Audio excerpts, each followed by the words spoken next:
নিঃসন্তান রাজা সুকান্ত আচার্য চৌধুরী তার দত্তক পুত্র শশীকান্তের জন্য নির্মাণ করেছিলেন।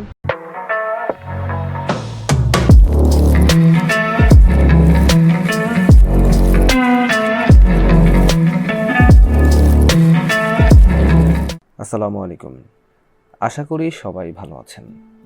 নতুন আরেকটি ভিডিওতে আপনাদের স্বাগতম। আজ আমি আপনাদেরকে ঢাকার অদূরে অবস্থিত একটি প্রত্নতাত্ত্বিক স্থাপনার গল্প বলবো। স্থাপনাটির নাম শশী লজ, যা কিনা ময়মনসিংহ রাজবাড়ি নামেও পরিচিত। মুক্তাগাছা জমিদারির প্রতিষ্ঠাতা শ্রীকৃষ্ণ আচার্য চৌধুরীর উত্তরসূরি মহারাজা সূর্যকান্ত আচার্য চৌধুরীর শাসনামলে ব্রহ্মপুত্রের তীরবর্তী জনপদেশ যুক্ত হয়েছিল সোনালী মাত্রা।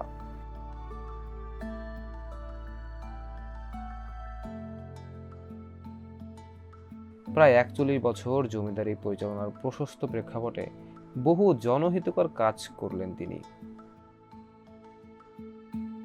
ময়মনসিংহ স্থাপন করলেন একাধিক নান্দনিক স্থাপনা। ১৯ শতকের শেষে ময়মনসিংহ শহরের কেন্দ্রস্থলে ৯ একর ভূমির উপর একটি অসাধারণ দ্বিতল ভবন নির্মাণ করলেন সূর্যকান্ত।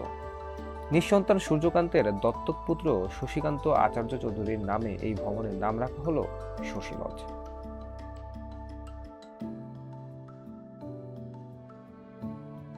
বিখ্যাত এই ভবনটি ১৮৯৭ সালের ১২ জুন গ্রেট ইন্ডিয়ান ভূমিকম্পে বিধ্বস্ত হলে অত্যন্ত ব্যথিত হন সূর্যকান্ত আচার্য চৌধুরী।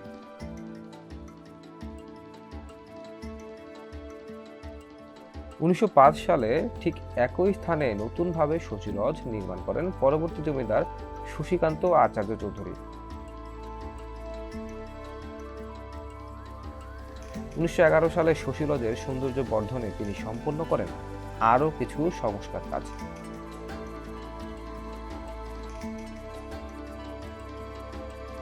নবীন জমিদারের প্রাণান্ত প্রয়াসে শশী লজ হয়ে ওঠে অনিন্দ সুন্দর এবং অপরূপ।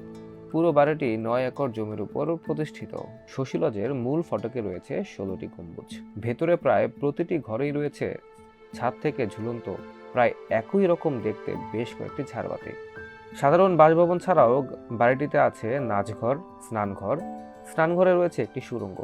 ধারণা করা হয় এই সুড়ঙ্গ পথে মুক্তাগাছা যাওয়ার ব্যবস্থা ছিল। লোকমুখে শোনা যায় এই সুড়ঙ্গ দিয়ে হাতি চলাচল করতে পারত।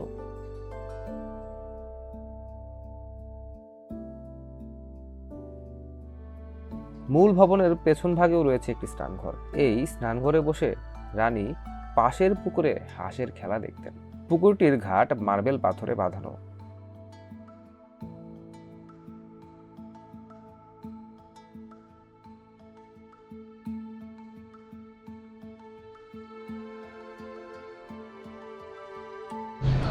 তো আমি এখন আছি ময়মনসিংহের শশী লজ ভবনে। এটি ময়মনসিংহ শহরের একেবারে কেন্দ্রে অবস্থিত। শশী লজের মূল ভবনের সামনে রয়েছে বাগান। সেই বাগানের মাঝখানে আছে শ্বেত পাথরের ফোয়ারা, যার মাঝখানে দাঁড়িয়ে আছে গ্রিক দেবী ভেনাসের মূর্তি। বাগানের ঠিক পেছনে লালচে ইট আর হলুদ দেয়াল নির্মিত শশী লজ। এর পাশেই রয়েছে পদ্মবাগান। এই ভবনের পূর্ব প্রান্তের ঘরটি বর্তমানে ব্যবহৃত হয় প্রশিক্ষণ কেন্দ্রের অধ্যক্ষের কার্যালয় হিসেবে। শশী লজের অন্তর বারান্দা অতিক্রম করে কয়েক ধাপ সিঁড়ি পেরুলেই রঙ্গালয়। এই ভবনটি মুক্তাগাছা জমিদার বাড়ির নিঃসন্তান রাজা সুকান্ত আচার্য চৌধুরী তার দত্তক পুত্র শশীকান্তের জন্য নির্মাণ করেছিলেন, যেটা কিনা ১৮৯৭ সালে একটা প্রবল ভূমিকম্পের কারণে ক্ষতিগ্রস্ত হয় এবং পরবর্তীতে রাজা পুনরায় এটার পুনর্নির্মাণ করে একতলা ভবন করেন আর কি। তো এর আগে এটা মোটামুটি ইউরোপীয় এবং ইটালিয়ান বিভিন্ন রকম সামগ্রী দিয়ে সজ্জিত ছিল। তো ভূমিকম্পের পর আসলে এটার পুনরুদ্ধার করা যায়নি এভাবে। তো আমরা এখন এটা ঘুরে দেখতেছি।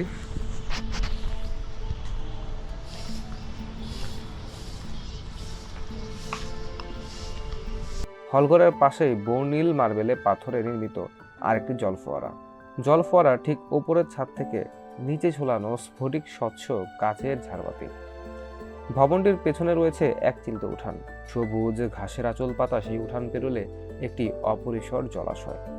জলাশয়ের পূর্ব ও পশ্চিমে দুটি জরাজীর্ণ ঘাট থাকলেও দক্ষিণ প্রান্তে অবস্থিত দ্বিতল স্নানঘাটটির সৌন্দর্য সত্যিকার অর্থেই অসাধারণ। জলাশয়ের আরেক প্রান্তে আছে প্রকাণ্ড একটি দুর্লভ নাগলিঙ্গম গাছ। শশী লজে এসে আমি আর একটা ইন্টারেস্টিং জিনিস পাইলাম, সেটা হলো আমি এখানে একটা নাগলিঙ্গ গাছের সন্ধান পাইলাম। এই যে গাছটা দেখেন, বাংলাদেশের রেয়ার কিছু উদ্ভিদের মধ্যে এই নাগলিঙ্গ গাছ অন্যতম। এটা বাংলাদেশের একটা বিপন্ন প্রজাতি। আর সবচেয়ে মজার বিষয় যে আমি এর আগে এই গাছের ফুল দেখছি, সেটা হাজি মোহাম্মদ দানেশ ইউনিভার্সিটি ক্যাম্পাসে একটা গাছ দেখছিলাম যেখানে ফুল ছিল। ইন্টারেস্টিংলি এই গাছটাতে ফলও আছে, ওই যে ফল দেখতে পাচ্ছেন কিনা আমি জানি না। এই নাগলিঙ্গম গাছের ফল হাতিদের খাওয়ানো হতো। কিভাবে আসবেন? ঢাকা থেকে বাস অথবা ট্রেন যোগে ময়মনসিংহ সদরে, এখান থেকে অটো যোগে শশী লজ। ঢাকা থেকে ময়মনসিংহের বাস ভাড়া 200 থেকে 250 টাকা। আর ভোর 6টায় কমিউটার ট্রেন ধরে আসলে ময়মনসিংহ স্টেশন থেকে ভাড়া পড়বে 75 টাকা। এখান থেকে অটো ভাড়া 30 টাকা।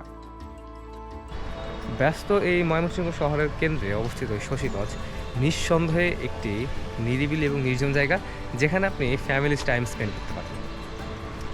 আমার কাছে যেটা আড্ডা দেওয়ার জন্য আদর্শ মনে হচ্ছে।